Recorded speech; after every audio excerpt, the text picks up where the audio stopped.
So a few months ago we made this video about how you use our DJI Osmo Action for underwater photography and videography. And recently DJI released the newest version of the action camera, the DJI Action 2. Here's why we're not upgrading to the newest model.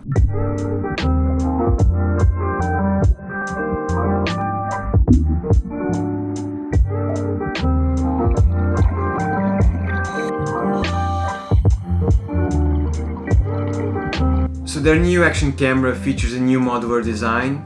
So basically the camera is a small cube that lets you attach a bunch of accessories, like a front-facing screen if you want to vlog, or attach it to your body using some wearables that to me seems like a direct competition to some of the Insta360 cameras.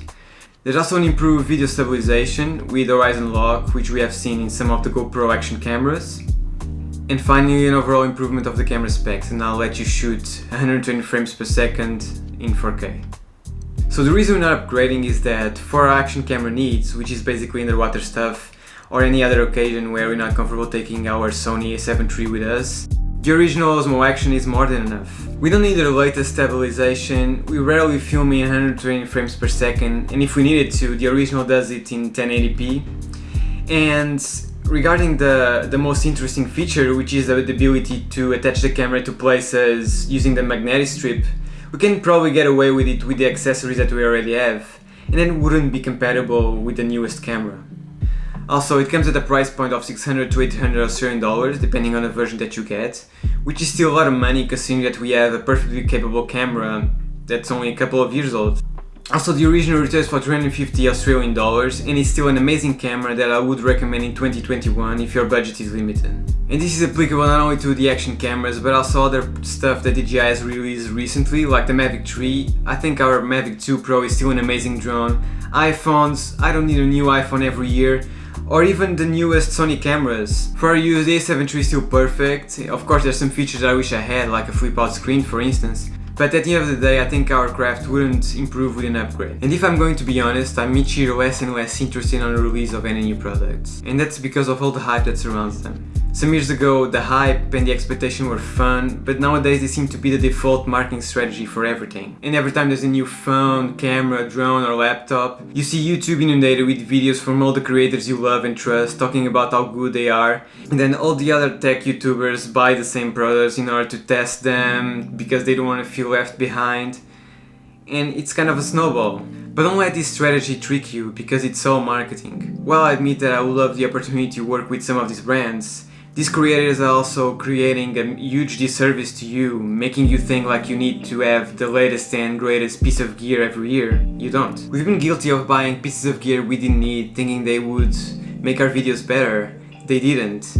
And all this hype does is make you think like you're missing on something, but in the end of the day it's all fluff and distractions. Don't fall for the hype trap.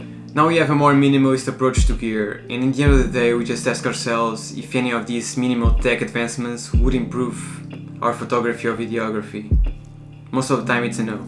So in the editing I noticed that I wasn't clear enough.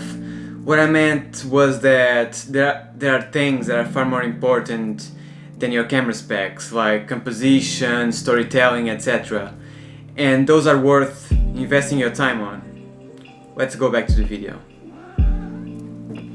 And as I'm kind of ranting about tech, I think it's time that these camera brands kind of gives us something more than just a few firmware updates. We're actually paying a lot of money for their products, and I feel like they become static pieces of gear after their release when they can still be improved.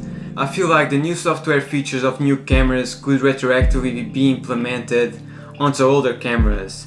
I'm talking about stuff like menu interfaces, color science. I'm sure there's hardware limitation, but still, I feel like this could be like the bare minimum. Or things like, why aren't the new Mavic 3 batteries compatible with all the drones? Or imagine having the ability to upgrade the camera of your drone without the need of buying a new one. I feel like this flexibility and longer term support would be something that the consumer would want. It will also help reducing electronic waste, for instance. I feel there's so much potential of improving these products beyond the usual spec upgrades. Anyways, let me know your thoughts in the comments, and if you enjoyed this video, let us know, hit the thumbs like button, subscribe if you haven't, and see you next week.